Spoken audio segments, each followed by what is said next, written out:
Hello, welcome to all. आप सभी का स्वागत है हमारे यूट्यूब चैनल एडुपर 2.0 में। आज हम करंट के टॉपिक G20 पर चर्चा करेंगे, क्योंकि हाल ही में चर्चा में रहा है। क्योंकि आप सबको जानकर खुशी होगी कि भारत पहली बार G20 सम्मेलन की जो है अध्यक्षता कर रहा है। ये हमारे लिए गौरव की बात है। बीते 8 नवंबर 2022 को मोदी जी ने इसके लोगो, थीम और वेबसाइट का अनावरण किया है। चलिए हम लोग चर्चा करते हैं वन बाय वन। सबसे पहले हम जानेंगे G20 होता क्या है। G20 एक समूह है, 20 देशों का एक समूह है। इसमें 19 देश प्लस एक यूरोपियन यूनियन है। टोटल 20 देश हैं। 20 देशों का एक समूह है। इसमें वही देश होते हैं जो विकसित और विकासशील अर्थव्यवस्था वाले जो देश होते हैं, उन्हीं को सम्मिलित किया जाता है। इसका मुख्य उद्देश्य क्या था बनाने का, और इसका बनाया कब गया था, इसके बारे में हम लोग बात करते हैं। जैसा कि आप कभी को ज्ञात होगा कि G20 समूह जो है, इसका 1999 में इसका गठन किया गया था। क्योंकि उस समय पर दक्षिण पूर्व एशिया में जो है, पूर्वी एशिया में वित्तीय संकट बहुत ज़्यादा मात्रा में वित्तीय संकट आ गया था। तो उस समय पर जो G20 का मुख्य काम ये होता है कि जो उसकी फाइनेंशियल क्राइसिस होती हैं उसको स्टेबल करना होता है। मतलब कि सबको जो है इक्वलिटी देने का काम करता है, मतलब वित्तीय रूप से इक्वल करने का काम करता है। इसका जो वही उसी समय में बर्लिन में ही उसकी पहली समिट हुई थी 1999 में। स्थापना के समय ही बर्लिन में इसकी 1999 में स्थापना हुई। और उसके बाद इसका स्थापना का उद्देश्य केवल दक्षिण पूर्व एशिया और पूर्वी एशिया को थोड़ा डेवलप करना था। उसकी जो फाइनेंशियल क्राइसिस है उसको स्टेबल करना था। इसका उद्देश्य क्या है? इसका उद्देश्य मध्यम आय वाले जो देश हैं, मध्यम आय मतलब जो विकासशील देश हैं और जो विकसित देश हैं, उनसे मध्यम आय वाले देशों को वैश्विक स्थिरता को सुरक्षित करना था। और इसमें देखते हैं G20 जो है, G20 पावरफुल देशों का ग्रुप है।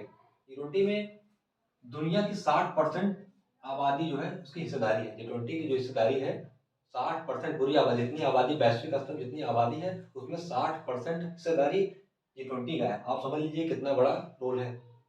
विश्व में 60% जो उसकी हिस्सेदारी है आबादी में G20 की है। और GDP का 80% जो है G20 का हिस्सेदारी, जो GDP है वैश्विक GDP उसकी 80% उसमें G20 का जो है हिस्सेदारी है। वैश्विक व्यापार में 60% GDP, मतलब बहुत बड़ा ही इसका रोल है। G20 में जैसा हमने बताया 20 देश शामिल हैं। अर्जेंटीना, ब्राजील, कनाडा, चीन, फ्रांस, यूएसए, स्पेन जो कि अस्थायी स्थिति हो गया, और European union, Germany, Bharat, Indonesia, Italy, UK United kingdom, Japan, Mexico, रूस, सऊदी अरब, दक्षिण अफ्रीका, कोरिया, गणराज्य का मतलब होता है जो अभी आज़ाद नहीं हुआ है जो देश, मतलब कि जिसमें गणराज्य मतलब होता है कि जैसे कोई देश है जहाँ पर वंशान चलता है, मतलब कोई राजा टाइप का होता है। जैसे किम जोंग उन देखो, राजा टाइप में है। और एक अगला देश तुर्की है।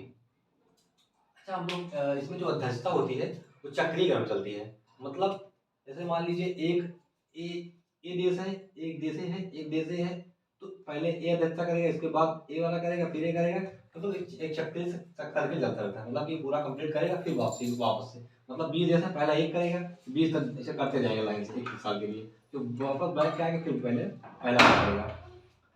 फिर हम लोग देखते हैं कि अब जो मेन उद्देश्य क्या है इसका, वर्ष 2023 में भारत करेगा G20 की अध्यक्षता। 18वें नंबर की जो अध्यक्षता होगी, 18वें समिट जो होगा इसका, वो भारत के दिल्ली में होगा। दिल्ली में भी लगभग सितंबर में ही इसके जो है समिट होना है। तो इसके पहले हम जानते हैं एक जो ट्राइका है, इसमें एक महत्वपूर्ण होता है एग्जाम के दृष्टि से, उधर ट्राइका है। ट्राइका का मतलब होता है अध्यक्ष पद धारण करने वाला देश। पिछले और अगले अध्यक्षता धारण करने के साथ मिलकर G20 एजेंडा की निरंतर सुनिश्चित करने के लिए ट्राइका, मतलब जैसे अब देखा जाए इसके पहले 16वां समिट हुआ था वो इटली में हुआ था। 16वां समिट इटली में हुआ था। 17वां जो कि 2021 में इटली में हुआ था। और 17वां वाला था वो 2022 में इंडोनेशिया बाली में हुआ था, जहाँ पर 15 आगामी 15 नवंबर को मोदी जी जाएंगे, समिट में भाग लेंगे बाली इंडोनेशिया में। वहीं से जो है भारत की अध्यक्षता निर्धारित होगी। और भारत उसके बाद जो आने वाला 2023 है 18वां समिट भारत में होगा, जो 1 दिसंबर से प्रभावी होगा। भारत अपनी अध्यक्षता जो रहेगा 1 दिसंबर से ही ग्रहण करेगा और आगे 1 साल तक।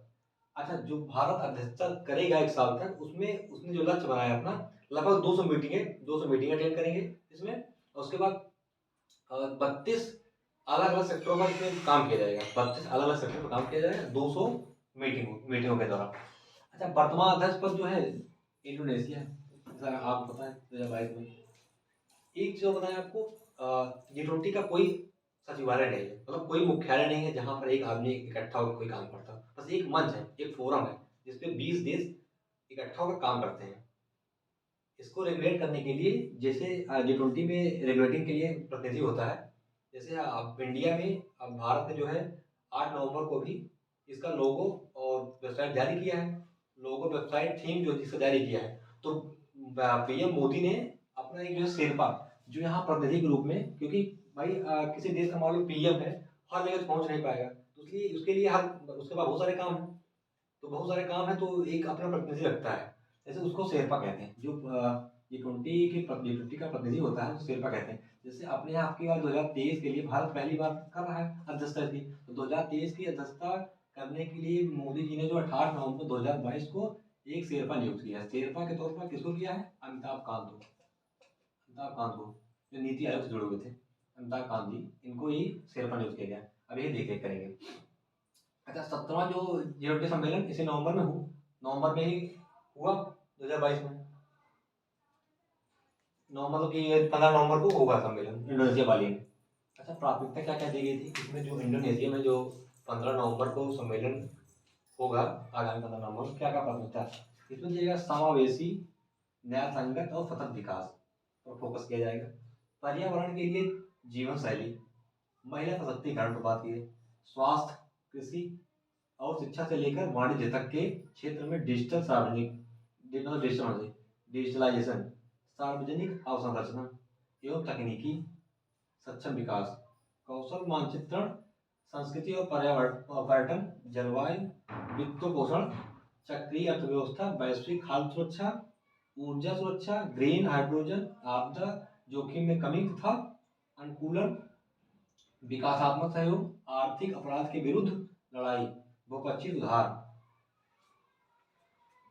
पहला G20 सम्मेलन वाशिंगटन डीसी में हुआ था। पीएम ने 8 नवंबर 2022 को भारत के G20 प्रेसिडेंसी के लोगों, थीम और वेबसाइट का अनावरण किया। चलिए, हम लोग भारत जो आने वाले 1 दिसंबर से अध्यक्षता करेगा G20 की, उसके बारे में थोड़ा बात कर लेते हैं।